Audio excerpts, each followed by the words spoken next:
Les averses prévues ce soir pour la deuxième séance d'essai ont poussé les pilotes à taper dans la mécanique. Résultat, Montagny réalise un chrono inférieur à la pole de l'an dernier pendant les essais libres. Mais lors de la séance qualificative, c'est Bourdet qui va profiter de la perte de contrôle de la Porsche numéro 88 pour prendre la pole provisoire. On a eu la chance de pouvoir se mettre dans une fenêtre après le drapeau rouge qui nous a permis de faire un tour sans trafic. Après, c'était juste de ne pas faire trop d'erreurs. Maintenant, le plus important maintenant, c'est pas où on démarre, c'est où on retourne.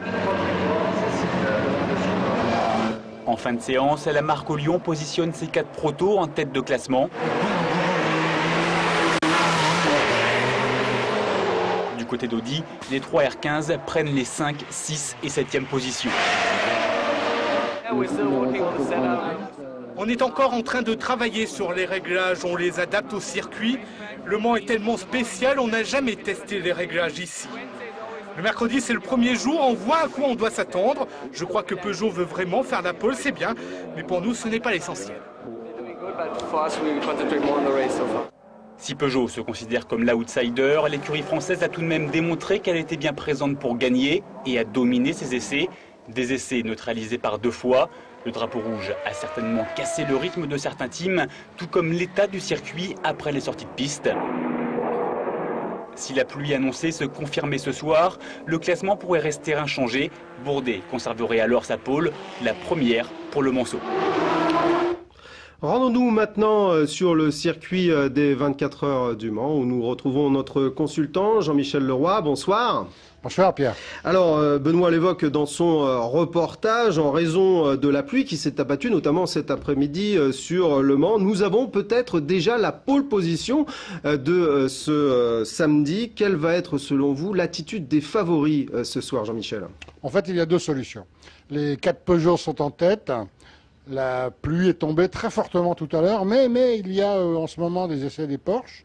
Il y a aussi des essais des groupes C et on sait que ces autos ont une capacité à sécher les pistes. Alors s'il ne pleut pas de nouveau, qui sait, peut-être que le circuit va être légèrement plus sec, en tout cas pas pour l'instant, pas avant 20h, 21h, mais ceci dit la piste sera sale, sera un peu humide, ça va quand même être difficile d'aller chercher les 4 Peugeot de tête quand même, en gros une première et une deuxième ligne totalement sochalienne. Alors les temps réalisés, on le rappelle, moins de 3 minutes 20 pour Sébastien Bourdet pose d'une certaine manière question, puisque le règlement 2010 prévoyait une réduction de la puissance et donc de la vitesse.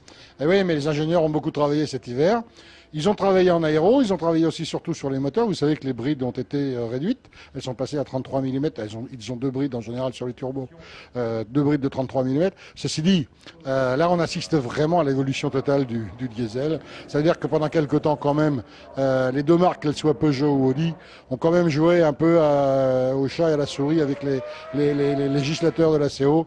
On a longtemps caché la véritable puissance du diesel. Allez, on donne un pari, moi je pense qu'ils sont en ce moment entre les 2 marques, entre 720 et 740 chevaux. Le nouveau règlement pour 2011 a été présenté ce matin par la CO. Il reste logiquement dans la ligne actuelle qui vise donc, je le disais, à réduire la puissance. Peut-être l'une des surprises de ce matin, c'est l'annonce selon laquelle les protos de cette année seront acceptés l'an prochain. Oui, mais ça, on peut penser que Audi et Peugeot ont fait un beau forcing. On sait que les 2 marques préparent des voitures nouvelles. Qui dit voiture nouvelle dit prise de risque. Bon, c'est vrai que je pense, moi, que Peugeot et Audi préfèrent garder les voitures qu'ils connaissent bien. Ils ont dû peser de tout leur poids au niveau du comité sportif de la CO pour prolonger d'une année la vie de ces 2 fabuleuses voitures que sont les Audi R15 Plus et les Peugeot 908. Pour des questions économiques, j'imagine. Oui, sans doute, et puis aussi pour des questions d'efficacité sportive quand même, parce que ces voitures marchent et marchent bien. Alors, autre annonce concernant les nouvelles voitures, il y aura d'ailleurs une démonstration ce soir entre les 2 séances d'essai. Donc, c'est nouvelles voitures parmi lesquelles les hybrides. Ah ben les hybrides, ça a été en gros le grand sujet de la conférence de presse en termes de règlement 2011. En gros, les hybrides seront acceptés. Rappelez-vous, sur les Formule 1, c'était ce qu'on appelait le système KERS. Alors les hybrides auront le droit à avoir 2 moteurs hybrides, récupérateurs d'énergie et au freinage et à l'accélération.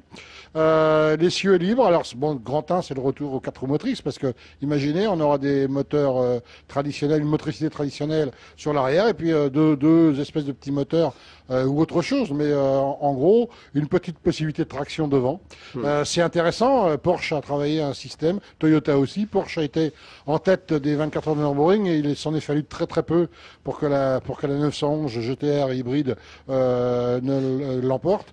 C'est une solution intéressante. Alors, sauf qu'il n'y a pas que les hybrides parmi les nouvelles voitures. Bah si, pour l'instant. Pour l'instant, c'est que ça. Si, parce que c'est dommage pour Yves Courage. Quoi qu'on nous a dit qu'on lui garderait peut-être une petite place si jamais il réussissait à fabriquer sa voiture électrique. En gros, il nous a dit que la 56e voiture, vous savez, le 56e stand, la 56e voiture, qui est un peu une voiture fantôme, puisque traditionnellement, depuis la nuit des temps, c'était 55 engagés, 56e.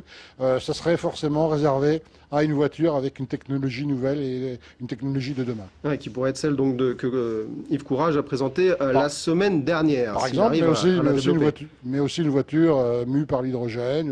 Enfin, il y a plusieurs solutions dans ce qui va venir bientôt.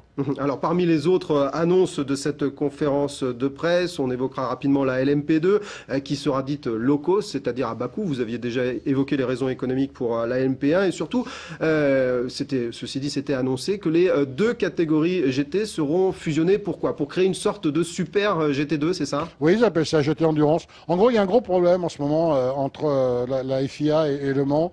À savoir que la FIA a tendance un peu à vouloir faire partir ces GT1 dans des courses de très petit format, 1 heure, 2 heures. Donc, du côté de la CO, on n'aime pas. Donc, ils ont décidé de mettre en place une catégorie GT Endurance. À mon avis, c'est une très très bonne idée, avec une première partie réservée à des voitures pro, le GT Pro, et puis une deuxième partie réservée à des amateurs, GT-AM, ce qui permettra à des gentlemen drivers de pouvoir se battre entre eux au volant de voitures intéressantes. Comme ça, ils pourront ramener une course et justifier ainsi l'investissement de leur société dans des épreuves aussi importantes que les 24 heures ou d'autres épreuves de la Le Mans Série ou ailleurs. Une dernière question concernant la dernière annonce de l'ACO qui souhaite se lancer dans les paris en ligne. Voilà. Oui, mais tout le monde. On était un peu surpris parce que c'est dans l'air du temps, c'est vrai. Mais paris en ligne, quand on sait un peu ce que ça peut ouvrir, moi je vous avoue que personnellement c'est quelque chose qui me surprend un peu. On peut avoir un jour une voiture japonaise sponsorisée par une société de Yakuza qui défend des paris en ligne. Non, ça peut ouvrir la porte à plein de choses. Paris en ligne. Enfin, j'imagine que ce sera un petit peu contrôlé malgré tout. Oui, j'espère, parce qu'autrement c'est plus du sport. Oui, effectivement. Merci beaucoup Jean-Michel pour vos analyses. Vous nous retrouverez durant les flashs que nous vous proposerons ce week-end à partir de samedi 14h jusqu'à dimanche 16h. Merci beaucoup Jean-Michel et puis bonne séance d'essai. Au programme, ce vendredi, la balade des stands de 10h à 20h, la parade des pilotes au centre-ville. Elle débutera à 18h. LMTV la diffusera le soir même en différé dès 20h30. Et puis Arnage accueillera demain matin l'équipe de Audi, tandis que Saint-Saturnin fêtera la Corvette.